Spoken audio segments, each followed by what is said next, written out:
আজ আমি যে হালখাতার কথাটা বলবো তোমাদের সবাইকে, আমি গ্যারেন্টি যে এরকম হালখাতা মনে হয় না কেউ কখনো খেয়েছে, কারণ আমিও নিজে প্রথমবার খেতে যাচ্ছি। আমার কোনো আইডিয়া ছিল না যে এটা কীরকম হালখাতা আমি খেতে পারি।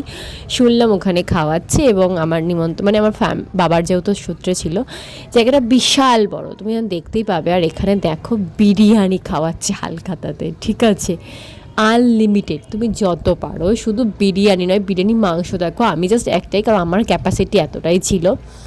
তার সাথেও চিকেন, আলাদা করে চিকেন কষা রয়েছে, ঠিক আছে, জাস্ট দেখো চিকেন কষাটা এত ভালো ছিল, বিরিয়ানিটা তো অসাধারণ। চাটনি পাঁপড় ছিল, আমি ভুলে গেছিলাম। সাথে শুধু এখানেই নয়, কোল্ড ড্রিঙ্কসও ছিল ফ্রিতে, এবং শুধু এটাও নয়, সাথে ছিল ফ্রিতে ফুচকাও, আমি সেটাও তুলেছি। দেখো, আমি আমার ফ্যামিলির সাথে গেছি আর ফুচকা দিয়েই শেষ হয়েছে এই হালখাতাটা। আর তোমরাও জানো যে এরকম হালখাতা কি তোমরা কখনো খেয়েছো?